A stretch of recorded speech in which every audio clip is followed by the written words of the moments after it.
Action. Lots of metal flying at you. Action makes for a good movie.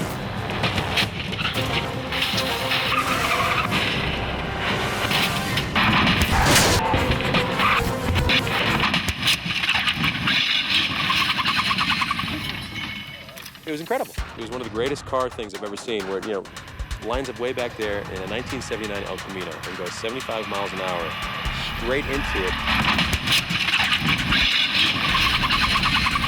The thing flies through the air, tires, everything blown up. Just, it was one of the greatest stunts I've ever seen. And we were watching him, he's gonna hit the brakes, he's gonna hit the brakes. Never saw the taillights go on. It was incredible. And the guy got out and said, that was great.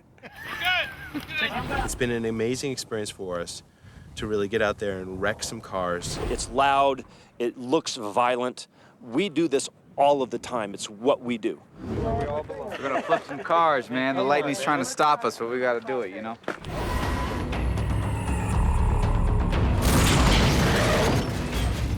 Son of a bitch.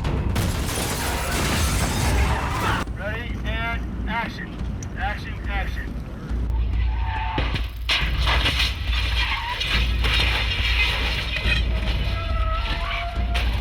Waiting for them to say roll cameras is the most nerve-wracking time. And then approaching my mark, where my eyes are combing to see, I don't see any bogeys, I don't see anybody running out, crew members. I see the cameras, I see where my mark is. Now I'm judging the speed, I'm going 65 miles an hour, I gotta hit the brakes. See, we disconnected the front brakes. I only had rear brakes to help slide the car sideways. Then I got a button on the floor to hit. It's a timing thing. This is an air cannon. There's a hesitation from when you hit the button, a valve has to open, dump all the air from one tank into another tank to push the telephone pole down to lift the car. You know, and I wanted to bring the van in at a 45-degree angle. That's when I hit the button. But it took some time and the van keeps spinning, and by the time it got to a 90 is when it blew.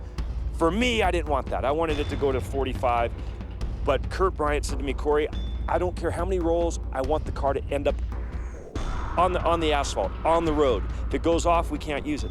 So as we were tumbling, I kind of glanced out my window and I still see asphalt. Then it spun around the other way and I'm like, oh, now I know we're off the road. I ruined it. Oh, nope, there's still asphalt. And then when it came to a stop, the first thing I looked for was, oh, we're on the road. Whew. Wow, you know? Air support, what's going on down there?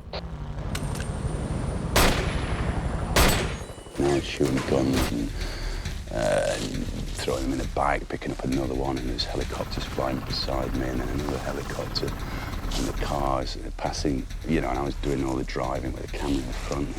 It was just very exciting.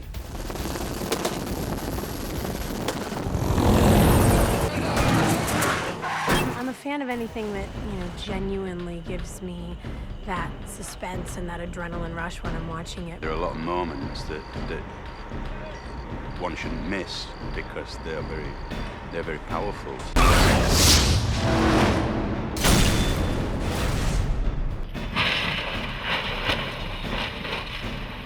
Unbelievable. Scary, though. That's scary stuff. You know, lives are at stake, buddy. I've lost 9 friends in this business, been killed doing stunts. 9. Awesome crash. It was incredible. I watched that tape over and down.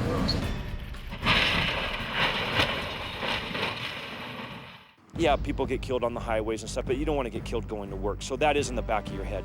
Hey, Mark. I'm ripping off Michael Bay today. Yeah, the stunt team worked on Bad Boys 2, and they had developed this gag for cars flying all over. We want to kill the cop in this, you know, so I wanted to have us flip over and smash right into the driver's side.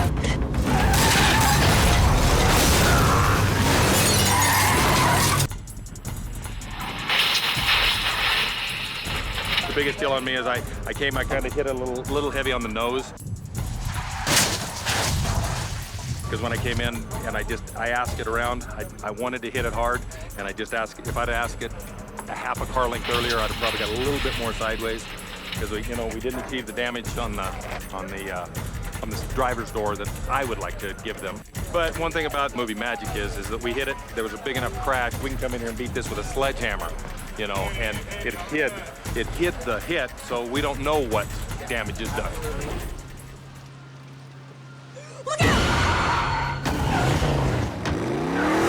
The big stuff, the 360s and the crazy stuff in the rain, unfortunately they're not letting me do it, although I really want to. I figure maybe after the movie is done, I can do some of my own stuff on the parking lot or something like that.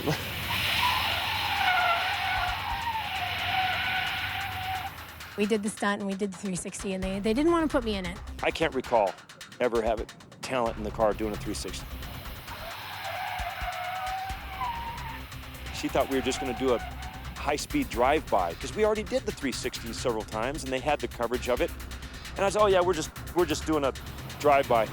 And when we came in there, they hit the brake and spun it around. I guess they got a good reaction from her. I tend to want to do more than a lot of other actors do, because it's just exciting for me, and it's fun, and it's also truer for the movie. It's truer for my experience as my character, and it's something the audience gets to see and not feel like, oh, there's the cutaway, that's the stunt guys. We're gonna take a police car, which we've already slid sideways, and we've connected it to another car. We're gonna push it down the road about 35, 45 miles an hour, release it, and flip it.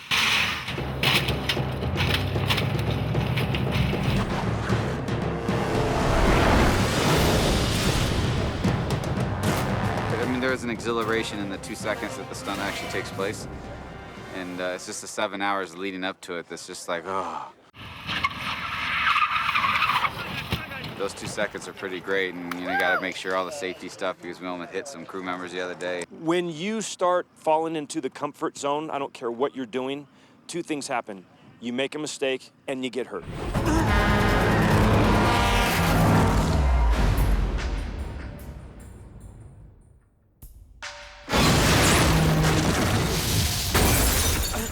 One of my specialties is jumping cars. I've jumped hundreds of cars. What is going to happen here is that the car will start way back there. It'll drive along here, come off these ramps, hit the cone, bounce down into the tree, and stop somewhere down there in that ravine. You know, this is pretty heavy stuff we're doing. These are big stunts.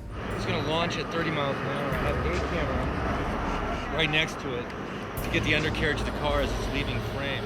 B, you can see hidden over in the bushes there.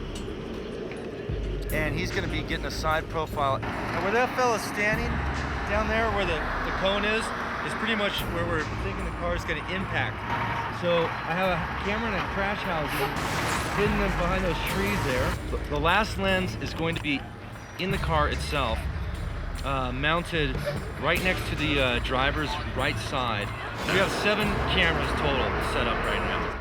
That's cool. This is always the nerve-wracking time. I am so strapped in. My helmet restraint straps, the safety equipment that we use has been proven over time and time again.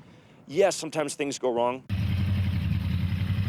I did a couple of approaches and realized I couldn't see the ramps. So we cheated and we took some bushes and we put bushes on both sides of the ramp. And they were tall. So from way far back, okay, it's like a goalpost, you know, jump between. So I knew where the ramps were. I want a very distinct rolling point. When he steps out of my way, I go. Right. All right, let's roll 6 cameras. Action!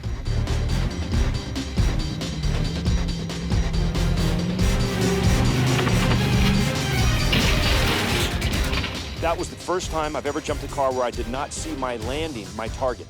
Okay, we're good. All right. It was 72 feet out to hit it.